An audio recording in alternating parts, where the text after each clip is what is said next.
everyone, this is Angela Brown. Welcome to the latest episode of the Sexy Thyroid Solution. Today I'm going to discuss hypothyroidism and joint pain. But first, if you could do me a huge favor, could you subscribe to my channel? And then you're going to hit the little bell right next to it so you get notification every single Thursday when I release a new video. If you're watching this on Facebook or Instagram, go ahead, like this and tag someone and share it as well, because that always helps me. So let's go ahead and dive in here. So one of the really common things that I see with hypothyroidism that people often complain about is joint pain. They get a lot of aches, particularly joint pain, sometimes muscle stuff, but joint pain is really, really common when you have a sluggish thyroid. So I wanted to kind of go over why this happens and what you can do about it. So the first thing is when you have joint pain, obviously there can be numerous things that can cause this. It doesn't necessarily have to just be this hypothyroid connection. But I want to talk more about this hypothyroid connection in this video. So when you have a slow thyroid, there's a lot of different things that can happen that can cause a slow thyroid. Sometimes this is just because this is just the way you were born. Your thyroid's just slow. You have all these things going on genetically that is causing your thyroid to be sluggish. What I am starting to see is there's more and more females that come to me that are having a slow thyroid, and it's not necessarily that it's this genetic thing. It's lifestyle, it's environmental factors, it's all these things, it's the way they're living that has created this kind of storm of a slow thyroid. So one thing that I do most commonly for every woman that pretty much comes to me, because they're usually coming for thyroid stuff, is we do a hair tissue test. And the reason I like the hair tissue test is because it will look at your minerals and metals. What I mean by that is you'll get a really big readout of all the minerals that are in your body and metals, particularly ones that are not supposed to be there. Now, you're always going to have some type of metals that's kind of inevitable, but what you want to watch for is the amount, the extent that you have them, and the connection with the thyroid. So when it comes to your minerals, a common one that I see with the people that come to me, because again, I'm seeing mostly thyroid people, that's usually the connection that I see, is their calcium is really elevated. Now, calcium is a super important mineral. It's not that you should have zero, you need to have some. Here's the problem with calcium. It's supposed to be in your bone and your teeth, which I've talked about before. When it's out of your bone and teeth, it's gonna go everywhere else. So if you have a really elevated calcium on your hair tissue test, that means it's kind of everywhere else.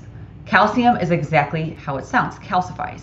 If it's out of the bone and teeth and there's a really big high elevation of it, it's gonna go all over the place. And the first thing it does is it likes to go to the thyroid and it likes to slow the thyroid down. Unfortunately, it also likes to go and it kind of can like calcify. People get really big joint pains and muscle aches and all these things, very commonly to see joint pain. And that's the connection, because their thyroid's slow, more than likely because they do have this elevation of calcium, and that calcium also is doing the same thing. Not only is it slowing the thyroid down, worse than it already is, but it also can like go into those joints and things like that and just cause a lot of pains, a lot of aches that obviously are not fun. And so they kind of feed off of each other. Being hypothyroid and then the high calcium can kind of feed off of each other and cause this issue with joint pain. Something else to consider is, do you have a slow thyroid because you have an autoimmune condition? So straight hypothyroidism is just when your thyroid doesn't have enough hormone, it's slow. When you have Hashimoto's, this is called Hashimoto's thyroiditis. This is when your thyroid is actually slow because you're having an autoimmune response. Your body literally is attacking your thyroid. And what happens is your thyroid just slows down because your body thinks it's an invader, and so you get this autoimmune response. And that's what you check for on a blood panel when you look at thyroid antibodies. That's what you're essentially looking at. Here's the problem with that. It's an autoimmune response. There's a lot of inflammation and things like that going on. That again is a connection where you can get a lot of joint pain, because when you're in this like autoimmune response, it can affect all kinds of things in your body. If you think about like rheumatoid arthritis, that is an autoimmune condition. It's not the same as osteoarthritis. Osteoarthritis is when you're getting like the actual joint is ticked off, inflamed, all these things. There's eroding, wear down of the joint. Rheumatoid arthritis is an autoimmune response on those joints and things like that. So that's where you get, when you get an autoimmune thing going on, like with the thyroid, with Hashimoto's, a lot of times you're susceptible to have a whole bunch of other autoimmune things going on, and there's a lot of inflammation. So you can get joint pain very, very easily. So let me ask you this. Do you suffer with a lot of joint pain? Do you know if you have this connection with thyroid? Have you ever had that connection before? Let me know in the comments below. I would love to know if you've ever had this issue as well. I know personally, when my thyroid was completely out of control, I had a lot of joint pain, kind of all over the place. And when mine was really out of control, I was in my early 20s and I was having joint pain all over the place. That's why I knew something was definitely wrong, because I should not have been in my mid-20s, early 20s and having all these joint pains all over the place constantly. And they would just move randomly and things like that. So it's really common to see that when you have a slow thyroid, especially if it's autoimmune connected. It's pretty common to see that. So definitely something that you want to address. So what do you do about it? First and foremost, if you're suffering with all this joint pain and you also are having other symptoms of a slow thyroid, so let's say you don't have a diagnosis of hypothyroidism, but you have extreme fatigue, you have hair falling out, you have weight gain or can't lose weight, all these hypothyroid symptoms, you need a full thyroid panel, like no question. You need to go get a full thyroid blood panel, and also consider hair tissue testing, because the hair tissue testing is what I do in conjunction. That's always going to look further into your minerals and metals and what those are doing to the thyroid. This is part of my thyroid package. All my packages have the hair tissue test in it. My bigger package is going to have the hormone test with it as well. And we go over all this metals and minerals and stuff like that at nauseum in one of the modules in my thyroid program as well. So that is definitely something you need to look into. You've got to dig in further with the testing for sure.